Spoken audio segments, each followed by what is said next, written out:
Okay friends, Nivar తుఫాను నేపథ్యంలో అసలు సైక్లోన్ అంటే ఏమిటి, ఈ తుఫానులకు ఎవరు పేరు పెడతారు, ఎందుకు అలా పేర్లు వస్తున్నాయి, ఎప్పటి నుంచి ఈ పేర్లు వాడుకలో ఉన్నాయి అనే వాటి గురించి మనం సవివరంగా ఈరోజు తెలియచేసుకుందాం.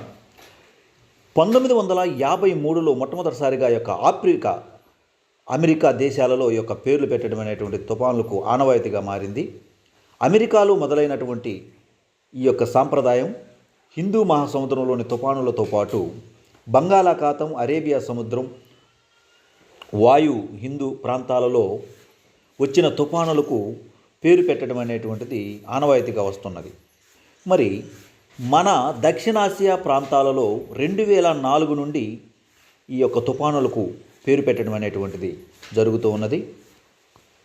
వాటిలో భాగంగా 2004 నుంచి ఒక 8 దేశాలు కలిసి అవి పాకిస్తాన్ మరియు India, Maldives, Myanmar, Oman, Sri Lanka, Thailand ఈ 8 దేశాలతో పాటుగా 2018 నుంచి 5 దేశాలు కలుపుకొని Iran, Qatar, Saudi Arabia, United Arab Emirates, Yemen అనేటువంటి ఈ దేశాలన్నీ కూడా కలిసి ఒక్కొక్క దేశం ఒక 8 పేర్లను సూచించడం జరుగుతుంది.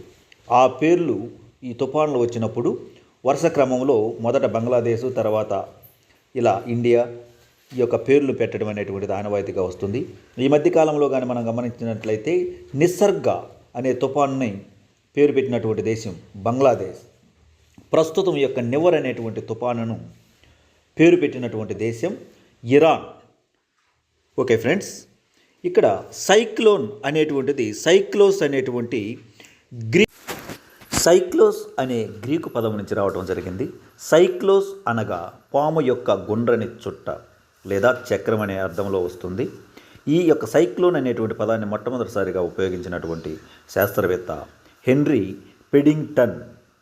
ఓకే, ఈ యొక్క సైక్లోన్కి దగ్గర సంబంధం కలిగినటువంటి సునామీ అనేటువంటి పదము ఏ భాష నుంచి రావటం జరిగింది అని గమనిస్తే జపాన్కు చెందినటువంటి పదం ఇది. సు అనగా ఓడరేవు, నామీ అనగా అలలు లేదా తరంగాలు. ఓకే ఫ్రెండ్స్, ఈ నివర్ తుఫాను ఈరోజు పుదుచ్చేరి, మామల్లాపురం మధ్య తీరం దాటడం జరిగింది. తుఫాను సమయంలో